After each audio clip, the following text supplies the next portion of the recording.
প্রিয় দর্শক, কেমন আছেন? আশা করছি ভালো আছেন। আমাদের বর্তমান মহামান্য রাষ্ট্রপতি শাহাবুদ্দিন সাহেব ইংল্যান্ডে আছেন।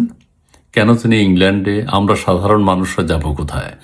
আবার আরেকটা বিষয় এখন বেশ আলোচনায় আছে যে ডক্টর ইউনূস কি বাংলাদেশের রাষ্ট্রপতি হচ্ছেন বা কোনো গুরুত্বপূর্ণ পদে তাকে নিয়োগ করা হবে, এইটা নিয়ে কথা হচ্ছে। এটা যে 18 মাসের যে শাসন ইউনূস শাহীর, 18 মাস পরে নির্বাচনের পর থেকে কিন্তু এটা আলোচনা হচ্ছে ডক্টর ইউনূস কি রাষ্ট্রপতি হচ্ছেন বা রাষ্ট্রের কোনো গুরুত্বপূর্ণ পদে যাচ্ছেন। আচ্ছা, এখন বিষয়টি আরো বেশি আলোচনা হচ্ছে যে বর্তমান রাষ্ট্রপতি শাহাবুদ্দিন সাহেব ইংল্যান্ডে গেছেন চিকিৎসার জন্য, চেক আপ করানোর জন্য। আমাদের দেশের চিকিৎসা ব্যবস্থা তাহলে কি অবস্থা? আমরা কোথায় যাব? গরিব মানুষেরা বা আরো অসহায় যারা আছেন তারা কি করবে? মারা যাওয়া ছাড়া আমাদের আর কোনো উপায় নেই। অথবা আমাদের দেশের চিকিৎসা পদ্ধতির উপর কারো আস্থা নেই, বিশ্বাস নেই, বা সেই অবস্থাটা তৈরি করে নেই, সে আস্থার জায়গাটা আমাদের সরকার তৈরি করে না কখনোই। আমরা বিদেশ চলে যাই, একজন চলে গেছে চেন্নাই, সার্জিসের বাবাও চলে গেছে আবার ভারতের কোন দেশে চিকিৎসা করানোর জন্য, কারিনা চলে গেছে চেন্নাই, প্রেসিডেন্ট চলে গেলেন ইংল্যান্ডে। তো এই এনজিওগ্রাম বা এই পরীক্ষা নিরীক্ষা, হার্টের ব্লক, এগুলো আমাদের দেশেও তো পরীক্ষা নিরীক্ষা হয়, চিকিৎসা হয়। আমাদের গুরুত্বপূর্ণ ব্যক্তিরা যদি আমাদের দেশে ট্রিটমেন্ট করান, চিকিৎসা করান, তাহলে আমরাও তো আস্থা পাই। তাহলে আমরা কোথায় যাব? আমাদের অবস্থাটা কি হবে? যাই হোক, সেদিকে আমি চাচ্ছি না। মহামান্য রাষ্ট্রপতি এখন অসুস্থ। কত দিনের জন্য তিনি অসুস্থ থাকবেন? এটা মজা করে বললাম। এটা কি পরিকল্পিত? রাষ্ট্রপতি কি আর দেশে ফিরবেন? তিনি কি ইংল্যান্ডে থেকে যাবেন? অথবা অন্য কোনো পর্দার আড়ালে অন্য কোনো কাজ হচ্ছে কিনা? ডক্টর ইউনূসের কথা এতবার শোনা যাচ্ছে কেন? বিভিন্নভাবে বিভিন্ন ফোরামে ডক্টর ইউনূসকে নিয়ে আলোচনা হচ্ছে। তিনি কি প্রেসিডেন্ট হয়ে যাচ্ছেন কিনা বা রাষ্ট্রের কোনো গুরুত্বপূর্ণ পদ থাকবেন কিনা। কি কারণে আলোচনা হচ্ছে? ডক্টর ইউনূস কিন্তু বসে নেই। বাংলাদেশের কোনো সুখে দুঃখে, যন্ত্রণায়, ব্যথায়, কষ্টে, আনন্দে ডক্টর ইউনূস নেই। তিনি এখানে বসে আন্তর্জাতিক লবিস্ট যারা আছেন, গুরুত্বপূর্ণ ব্যক্তি যারা আছেন, গুরুত্বপূর্ণ রাষ্ট্র যেগুলো আছে সারা পৃথিবীতে, সেই মোড়লদের সাথে তিনি যোগাযোগ রাখছেন। রাষ্ট্রপতি হতে চান অথবা অন্য কিছু হতে চান, সরকারও সেটা করতে বাধ্য। কারণ শোনা যায় লন্ডন বৈঠকের সময় ডক্টর ইউনূস এবং বর্তমান প্রধানমন্ত্রী তারেক রহমান সাহেবের মধ্যে একটা আন্ডারস্ট্যান্ডিং হয়েছে যে ডক্টর ইউনূস, তখনই কিন্তু আলোচনা হয়েছে, মনে থাকবে আপনাদের নিশ্চয়ই, তখনই আলোচনা হয়েছে যে ডক্টর ইউনূস সাহেবকে প্রেসিডেন্ট করা হবে।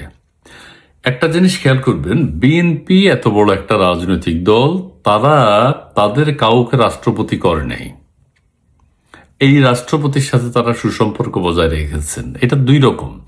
একটা হলো এই রাষ্ট্রপতিকে দিয়েই আওয়ামী লীগের যত সমালোচনা করা যায় তত বিএনপি এটার সুবিধাটা নেবে।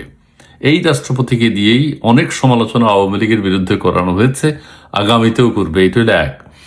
দ্বিতীয় কথা হচ্ছে, বিএনপি নিজেদের কাউকে রাষ্ট্রপতি করতে পারতেন, স্বাভাবিক ব্যাপার। এই রাষ্ট্রপতিকে অভিশংসন আনলে রাষ্ট্রপতি শেষ হয়ে যাবেন, রাষ্ট্রপতি থাকতে পারেন না।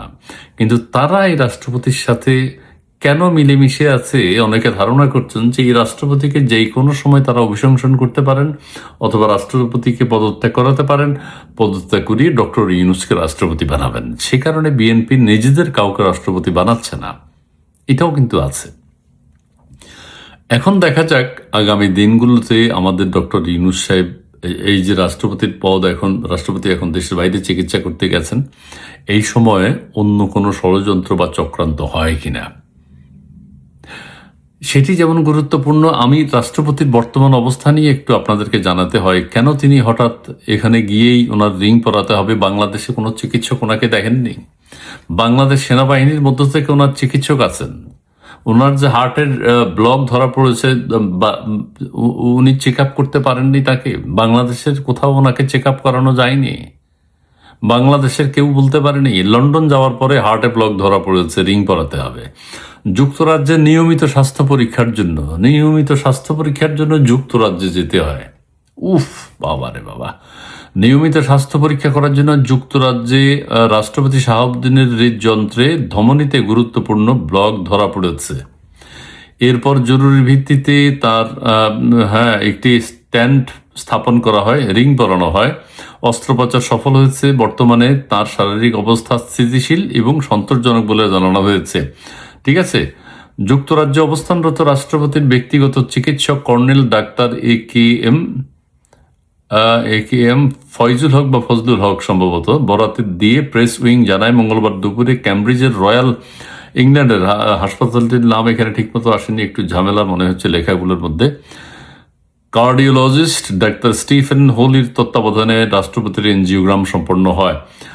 পরীক্ষায় হৃদযন্ত্রের একটি ধমনীতে উল্লেখযোগ্য ব্লক শনাক্ত হলে তাকে প্লাস্টি এবং তারপরে স্ট্যান্ড বসানো হয়েছে তার হৃদযন্ত্রে। এখন কথা হচ্ছে এই পরীক্ষাগুলো বাংলাদেশে হয় না। বাংলাদেশের কোনো চিকিৎসক, কোনো হাসপাতাল সেরকম নাই যে এনজিওগ্রাম করে দেখি বা ওনার কি অবস্থা, শারীরিক চেক আপটাও কি বাংলাদেশে হয় না? বিভিন্ন রাজনৈতিক দলের লোকেরা চেক আপ করার জন্য সিঙ্গাপুর চলে যান, থাইল্যান্ড চলে যান, ইন্ডিয়া চলে যান। তো আমাদের অবস্থাটা কি হবে? আমরা দরিদ্র, মধ্যবিত্ত, নিম্ন মধ্যবিত্তদের তো কোনো মানে বাংলাদেশে কোনো চিকিৎসাই নেই। তার মানে আমরাও তো চিকিৎসা পাই না, আরো উচ্চবিত্তরাও চিকিৎসা পান না। হামের প্রাদুর্ভাব এখানে চলছে। রাষ্ট্রপতি চলে গেছেন ইংল্যান্ডের চিকিৎসা করানোর জন্য, চেক আপ করানোর জন্য। চেক আপ করতে গিয়ে ব্লক ধরা পড়েছে। আমার আবারও বক্তব্য বলে, এই ব্লকটা কি আমাদের দেশের কোনো চিকিৎসক পেতেন না ওনাকে যদি ফিজিক্যাল চেক আপটা করা হতো? যাই হোক, সেগুলো দুঃখের বিষয়। যে কথা বলতে চাই, এখন আমাদের মহামান্য ডক্টর ইউনূস সাহেব কি করছেন, কি ষড়যন্ত্র করছেন, ওনার ভিতরে কিন্তু ষড়যন্ত্র চক্রান্ত ছাড়া ভালো কোনো কাজ নেই, এটা মনে রাখবেন।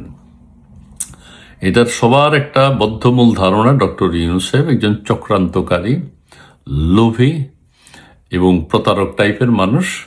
তিনি এই প্রতারণা করেই সারা জীবন চলেছেন এবং আগামীতেও চলবেন, এখনো চলছেন। সেটা দেখতে পাবো আমরা কিছুদিনের মধ্যেই। সবাই ভালো থাকবেন, সুন্দর থাকবেন। ধন্যবাদ।